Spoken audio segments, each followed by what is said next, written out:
नमस्कार। स्वागत है आप सबका हमारे यूट्यूब चैनल इंसाइड सक्सेस में। तो चैनल को सब्सक्राइब करें, दोस्तों के साथ शेयर करें, बेल आइकन दबाएं। ये आपकी नैतिक शिष्टाचार है।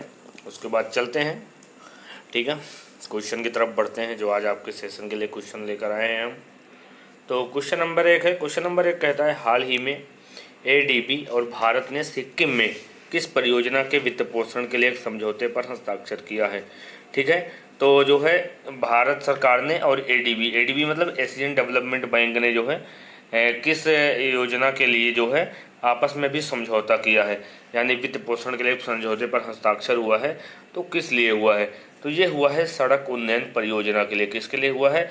सड़क उन्नयन परियोजना के लिए हुआ है। तो एशियाई विकास बैंक और भारत सरकार ने सिक्किम में सड़क उन्नयन परियोजना के वित्त पोषण के लिए एक समझौते पर हस्ताक्षर किए। एडीबी सिक्किम में प्रमुख जिला सड़कों के उन्नयन से संबंधित परियोजनाओं का समर्थन करने के लिए 2.5 मिलियन कितना $2.5 मिलियन परियोजना तत्परता वित्त पोषण ऋण देगा।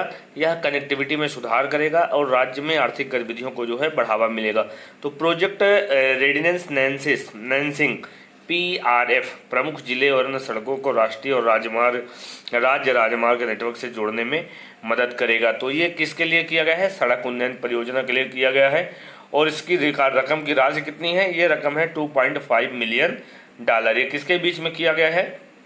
भारत सरकार और एशियन डेवलपमेंट बैंक के बीच में ये समझौता किया गया है। तो ठीक है, क्वेश्चन नंबर 1 का आंसर ऑप्शन नंबर ए हो जाएगा। क्वेश्चन नंबर 2 की बात करते हैं। क्वेश्चन नंबर 2 कहता है, राष्ट्रीय मानवाधिकार आयोग नेशनल ह्यूमन राइट्स कमीशन के जो है नए अध्यक्ष कौन बनाए गए? नेशनल ह्यूमन राइट्स कमीशन के नए अध्यक्ष हैं जस्टिस अरुण कुमार मिश्रा। माफ़ कीजिए, पूर्व जस्टिस रह चुके हैं। तो अरुण कुमार मिश्रा जो है, सेवानिवृत्त न्यायमूर्ति अरुण कुमार मिश्रा ने 2 जून 2021 को नई दिल्ली में राष्ट्रीय मानवाधिकार आयोग के नए अध्यक्ष के रूप में कार्यभार संभाला है। तो ये क्या थे? पूर्व जो है सेवानिवृत्त न्यायाधीश हैं अरुण कुमार मिश्रा।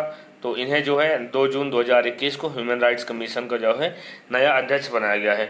और इस समय जो है कौन है चीफ जस्टिस इंडिया के? NV रमन्ना। ठीक है ना, याद रखेंगे। क्वेश्चन नंबर RV रमन्ना यहाँ पर जो दिया गया है, RV Ramana option number C जो है। तो ये समय ये वर्तमान में चीफ जस्टिस हैं RV रमन्ना। और अरुण कुमार मिश्रा को अभी क्या बनाया गया है? ह्यूमन राइट्स कमीशन का जो है अध्यक्ष बनाया गया है। तो ध्यान देंगे, क्वेश्चन नंबर 2 का आंसर ऑप्शन नंबर ए हो जाएगा। ठीक है, नेक्स्ट क्वेश्चन की बात करते हैं। क्वेश्चन नंबर 3 कहता है कि अमेरिकी सुप्रीम कोर्ट ने Johnson and Johnson baby powder एवं टेलकम पाउडर से महिलाओं को हुए कैंसर के कारण कंपनी पर कितने करोड़ रुपए का मुआवजा जो है चुकाने को कहा है? तो ये Johnson and Johnson baby powder जो है और टेलकम जो पाउडर है, इससे जो है महिलाओं को कैंसर हो रहा था और इसके लिए वहाँ अमेरिका की सुप्रीम कोर्ट ने इस कंपनी पर कितने करोड़ का जो है मुआवजा लगाया है? तो ये मुआवजा लगाया है 14,500 करोड़ का। कितने का लगाया है? 14,500 करोड़ रुपए का मुआवजा अमेरिका का जो सुप्रीम कोर्ट है उसने लगाया है। तो अमेरिकी सुप्रीम कोर्ट ने जॉनसन एंड जॉनसन के बेबी पाउडर एवं टेलकम पाउडर से महिलाओं को हुए कैंसर के कारण कंपनी पर 14,500 करोड़ रुपए का जो है मुआवजा चुकाने को कहा है। तो ध्यान देंगे, कितने का रकम कितनी है? 14,500 करोड़ है। किस लिए लगाई गई है? कि जो Johnson and Johnson baby powder जो है था, इसकी वजह से जो महिलाओं को कैंसर हो रहा था, इस कारण कंपनी पर जो है मुआवजा लगाया गया है। तो ध्यान देंगे मित्रों, क्वेश्चन नंबर 3 का आंसर ऑप्शन नंबर हमारा जो है बी हो जाएगा। क्वेश्चन नंबर 4 की बात करते हैं। क्वेश्चन नंबर 4 कहता है, हाल ही में चर्चा में रहा अभियान राबता मुहिम किस राज्य में लागू किया जा रहा है? तो हाल ही में चर्चा में रहा अभियान राबता मुहिम जो था वो किस राज्य में लागू किया जा रहा है? वो लागू किया जा रहा है पंजाब में। कहाँ लागू किया जा रहा है मित्रों? पंजाब में लागू किया जा रहा है। तो पंजाब में सरकारी शिक्षकों ने स्कूल शिक्षा विभाग द्वारा आयोजित 1 सप्ताह के लंबे अभियान राबता मुहिम को सफलतापूर्वक जो है पूरा किया है। इस अभियान के माध्यम से प्राथमिक छात्रों के 12.71 लाख अभिभावकों से जो है संपर्क किया गया।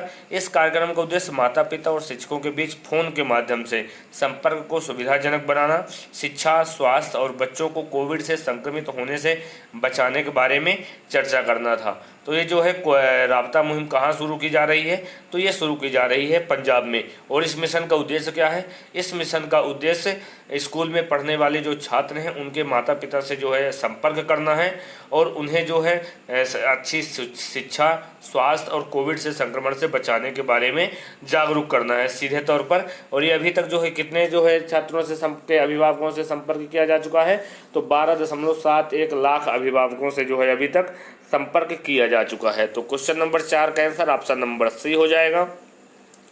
नेक्स्ट क्वेश्चन की बात करते हैं, क्वेश्चन नंबर 5। क्वेश्चन नंबर 5 कहता है किस देश के सबसे बड़े युद्धपोत खार्ग में हाल ही में आग लग गई और ओमान की खाड़ी में जो है डूब गया। तो ये जो सबसे बड़ा युद्धपोत है कि किसी देश का, तो नाम क्या था उसका? खार्ग। क्या नाम था? खार्ग। ये जो है ऑप्शन दिया, खार्ग नाम था। और ये जो है अभी इसमें आग लग गई थी और ये ओमान की खाड़ी में जाकर डूब गया था। तो ये किस देश का था? ये था ईरान का। मीडिया रिपोर्ट्स के मुताबिक ईरान की नौसेना के सबसे बड़े युद्धपोत में हाल ही में जो है आग लग गई और बाद में ओमान की खाड़ी में डूब गया। इस युद्धपोत खार्ग का नाम उस द्वीप के नाम पर रखा गया जो ईरान के लिए मुख्य तेल टर्मिनल के रूप में जो है कार्य करता है। हालांकि अग्निशामकों ने आग पर काबू पाने की कोशिश की, लेकिन यह जहाज ओमान की खाड़ी में तेहरान के दक्षिण पूर्व में जास्क बंदरगाह के पास डूबा है। तो कहाँ डूबा है? ओमान की खाड़ी में जो है तेहरान के दक्षिण पूर्व में जास्क बंदरगाह के पास डूबा है। तो ये खार्ग क्या है? खार्ग जो है मुख्य तेल टर्मिनल है ईरान का। ये ध्यान देंगे मित्रों, खार्ग क्या है? जिस खार्ग के नाम पर रखा गया है वो खार्ग आखिरकार है क्या? वो मुख्य तेल टर्मिनल है ईरान का। ठीक है, तो क्वेश्चन नंबर 5 का आंसर ऑप्शन नंबर डी हो जाएगा। ईरान के देश का ये मुख्य युद्धपोत जो था खार्ग, उसमें आग लग गई और ये ओमान की खाड़ी में जो है डूब गया। तो क्वेश्चन नंबर 5 का आंसर ऑप्शन नंबर डी होगा। नेक्स्ट क्वेश्चन की बात करते हैं, क्वेश्चन नंबर 6। क्वेश्चन नंबर 6 कहता है हाल ही में खबरों में रहा रेड टूरिज्म किस देश से जुड़ा है? तो रेड टूरिज्म जुड़ा है चीन से। कहाँ से जुड़ा है मित्रों? रेड टूरिज्म जुड़ा है चीन से। ऑप्शन नंबर ए इसका आंसर हो जाएगा। तो चीन ने वर्ष 2004 में कम्युनिस्ट पार्टी के इतिहास में ऐतिहासिक और सांस्कृतिक महत्व वाले स्थानों को बढ़ावा देने के लिए रेड टूरिज्म की शुरुआत की थी। इसका उद्देश्य देश में पर्यटन और स्थायी व्यवसायों को बढ़ावा देना है। हाल ही में रेड टूरिज्म के तहत ऐतिहासिक स्थलों पर काफ़ी संख्या में लोग आए। उनमें से नन्हू झील शामिल है, जहां 1921 में चीनी कम्युनिस्ट पार्टी की पहली राष्ट्रीय कांग्रेस आयोजित की गई थी। तो ठीक है, रेड टूरिज्म किस देश से जुड़ा है? रेड टूरिज्म जुड़ा है चीन से। और इसका मकसद क्या है? इसका मकसद है जो ऐतिहासिक और सांस्कृतिक महत्व वाले स्थान हैं उनको जो है बढ़ावा देना और उन्हें आम लोगों के लिए जो है सुलभ कराना है। तो क्वेश्चन नंबर 6 का आंसर ऑप्शन नंबर ए चीन हो जाएगा। नेक्स्ट क्वेश्चन की बात करते हैं, क्वेश्चन नंबर 7। क्वेश्चन नंबर 7 कहता है ओलेग नेवेत्स्की और प्योत्र डबरोव, जिन्होंने हाल ही में 7 घंटे का स्पेस वॉक किया, किस देश के हैं? तो ये रूस के हैं। कहाँ के हैं मित्रों? रूस के हैं। क्या नाम है इनका? ओलेग नोवित्स्की और जो है प्योत्र डबरोव। कहाँ के हैं? जो है रूस के हैं और इन्होंने 7 घंटे तक जो है अभी स्पेस वॉक किया है। ओलेग नोवित्स्की और प्योत्र डबरोव नाम के 2 रूसी अंतरिक्ष यात्री एक नए रूसी मॉड्यूल के आगमन की तैयारी के लिए 7 घंटे के स्पेस वॉक पर अंतर्राष्ट्रीय अंतरिक्ष स्टेशन से बाहर निकले। अप्रैल में अंतरिक्ष स्टेशन पर पहुंचे दोनों अंतरिक्ष यात्रियों के लिए यह पहला जो है स्पेस वॉक है। तो ध्यान देंगे मित्रों, कितने समय तक इन्होंने स्पेस वॉक किया? 7 घंटे तक किया। इनका नाम क्या है? नाम है ओलेग नेवेत्स्की और प्योत्र डबरोव। ये किस देश के हैं? ये हैं रूस के। ठीक है, तो क्वेश्चन नंबर 7 का आंसर ऑप्शन नंबर बी हो जाएगा। नेक्स्ट क्वेश्चन की बात करते हैं, क्वेश्चन नंबर 8। क्वेश्चन नंबर 8 कहता है कि कोविड-19 के रोगियों के लिए खाली बिस्तरों की जानकारी के लिए एक रियल टाइम ऑनलाइन मानचित्र विकसित किया गया है। उन्हें क्या नाम दिया गया है? तो उसे नाम दिया गया है मदद मैप। क्या नाम दिया गया मित्रों? मदद मैप नाम दिया गया है। मैप नाम दिया गया है। ऑप्शन नंबर सी हो जाएगा। तो जो कोविड-19 रोगियों के लिए खाली बिस्तर की जानकारी देने के लिए एक रियल टाइम ऑनलाइन मानचित्र विकसित किया गया, तो उसका नाम क्या है? उसका नाम है मदद मैप। अमेरिका और भारतीय मूल के डॉक्टरों और पेशेवरों के एक समूह ने मदद ऐप्स नाम से अपनी तरह का पहला ऑनलाइन मैप लॉन्च किया। प्रोजेक्ट मदद के तहत यह मैप तैयार किया गया है। यह पोर्टल हर राज्य के अस्पताल के बिस्तरों की उपलब्धता के सभी ऑनलाइन एग्रीगेयर्स से जानकारी निकालने के लिए एक एग्रीगोरिदम का उपयोग करता है। इस मैप में सरकारी और निजी दोनों अस्पतालों को जो है शामिल किया गया है। तो क्वेश्चन नंबर 8 का आंसर ऑप्शन नंबर जो है सी हो जाएगा। किस ऐप का नाम क्या है? ऐप का नाम है मदद ऐप। ठीक है, क्वेश्चन नंबर 9 की बात करते हैं। क्वेश्चन नंबर 9 कहता है हाल ही में पर्यावरण दिवस कब मनाया गया? अरे पर्यावरण दिवस मनाया जाता है 5 जून को। क्वेश्चन नंबर 9 का आंसर ऑप्शन नंबर बी हो जाएगा। आज जो है 5 जून को मनाया जाता है विश्व पर्यावरण दिवस। इस वर्ष के विश्व पर्यावरण दिवस की थीम क्या थी? मेन चीज़ यहाँ पर याद क्या रखनी है, हमें इसकी थीम याद रखनी है। जो सबसे इम्पोर्टेंट चीज़ें होती हैं, विश्व पर्यावरण दिवस तो लगभग सभी को याद होता है, लेकिन इसकी जो थीम होती है हर साल की अलग अलग होती है और उसको ध्यान देना है। तो क्या लिखा है? री इमेजिन, रिक्रिएट, रीस्टोर। पर्यावरण दिवस की इस साल की थीम क्या है? री इमेजिन, रिक्रिएट, रीस्टोर। इस वर्ष पारिस्थितिकी तंत्र की बहाली पर संयुक्त राष्ट्र दशक की शुरुआत का प्रतीक है। इस वर्ष पारिस्थितिकी तंत्र की बहाली के महत्व को उजागर करने के लिए पाकिस्तान इस दिवस का जो है वैश्विक मेजबान बना है। तो एक क्वेश्चन और यहाँ से इम्पोर्टेंट है कि जो इस साल वैश्विक मतलब पारिस्थितिकी तंत्र की बहाली के जो है महत्व को उजागर करने का जो कार्यक्रम है उसकी मेजबानी कौन सा देश कर रहा है? तो मेजबानी कर रहा है पाकिस्तान। और इस वर्ष की थीम क्या है? थीम है री इमेजिन, रिक्रिएट, रीस्टोर। मनाया कब जाता है विश्व पर्यावरण दिवस? ये मनाया जाता है 5 जून को। तो क्वेश्चन नंबर 9 का आंसर ऑप्शन नंबर जो है बी हो जाएगा। ठीक है मित्रों, सेशन के लास्ट क्वेश्चन की तरफ बढ़ते हैं। क्वेश्चन नंबर 10 कहता है भारतीय रेलवे ने किस महीने में अब तक सबसे अधिक 114.8 एमटी माल ढलाई करने का रिकॉर्ड बनाया है? तो ये रिकॉर्ड बनाया है मई महीने में। कब बनाया है ये रिकॉर्ड जो है भारतीय रेलवे ने? ऑप्शन नंबर सी आंसर होगा, मई महीने में। ऑप्शन नंबर सी हो जाएगा, मई महीने में जो है ये रिकॉर्ड बनाया गया है। तो मई 2021 में रेलवे ने 114.8 मिलियन टन माल जो है ढलाई की है।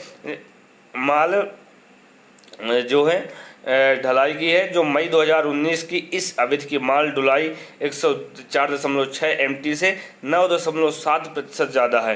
तो मई 2021 के दौरान ढुलाई की महत्वपूर्ण सामग्रियों में 54.52 मिलियन डॉलर जो है कोयला, 15.12 मिलियन टन लौह अयस्क, 5.61 मिलियन टन खाद्यान्न, 3.68 मिलियन टन उर्वरक, 3.18 मिलियन टन खनिज तेल, 5.36 मिलियन टन सीमेंट धातु की तलछट छोड़कर और 4.2 मिलियन टन धातु की तलछट शामिल है।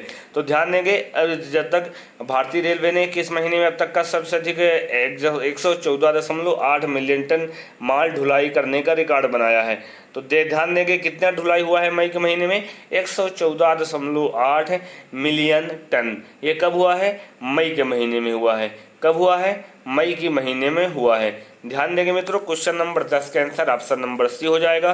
तो यहाँ से आज का सेशन समाप्त होता है। फिलहाल जो आज का आपका कल का क्वेश्चन था, कल का क्वेश्चन ये है कि हाल ही में किस राज्य ने अपने ग्रामीण परिवारों के लिए सौर आधारित विद्युतीकरण योजना शुरू की है? तो ये शुरू की थी मित्रों आप गोवा ने। किसने शुरू की है? गोवा ने। तो ये इसका आंसर क्या हो जाएगा? जो है ए हो जाएगा, ऑप्शन नंबर ए गोवा हो जाएगा। ठीक है, गोवा के मुख्यमंत्री कौन है? गोवा के मुख्यमंत्री प्रमोद सावंत हैं। असम के मुख्यमंत्री कौन है? हेमंत बिस्वा शर्मा। केरल के पी विजयन। पंजाब के कैप्टन अमरिंदर सिंह। और इसकी राजधानी याद रखेंगे, गोवा की क्या है? पणजी होगी। असम का क्या है? दिसपुर। केरल तिरुवनंतपुरम। पंजाब चंडीगढ़। ध्यान देंगे तो ये जो है इसके जो है कुछ और इम्पोर्टेंट चीज़ें थी। तो ये जो क्वेश्चन दिया गया था आपका, तो किस राज्य ने अपने ग्रामीण परिवारों के लिए सौर आधारित विद्युतीकरण कार्यक्रम शुरू किया है? ये शुरू किया है गोवा ने। ठीक है, तो क्वेश्चन नंबर जो कल था आपका, इसका आंसर ऑप्शन नंबर ए हो जाएगा। आपके लिए नेक्स्ट क्वेश्चन है, इसका आंसर आप कमेंट बॉक्स में लिख कर बताएंगे। इजराइल के राष्ट्रपति कौन बने हैं? अभी हाल ही में जो है इजराइल के राष्ट्रपति कौन बने हैं वो आपको कमेंट बॉक्स में कमेंट करके बताना है। याकूब, इसाक हरजोग, सोलोमन, मोशक सेसे। ये 4 ऑप्शन आपके सामने दिए हुए हैं। इन 4 में से कोई एक आंसर होगा। आप उस आंसर को कमेंट बॉक्स में लिखकर बताएंगे। अब यहाँ से आज का सेशन जो है समाप्त होता है। चैनल को सब्सक्राइब करें, बेल आइकन दबाएं और फिर जो है यहाँ पर नीचे जो है लिंक दी है, वहाँ से आप जो है टेलीग्राम चैनल को जो है ज्वाइन कर सकते हैं। वहाँ आपको डेली करंट अफेयर्स के जो है PDF मिलेंगे। तो ठीक है, यहाँ से आज का सेशन समाप्त होता है। धन्यवाद।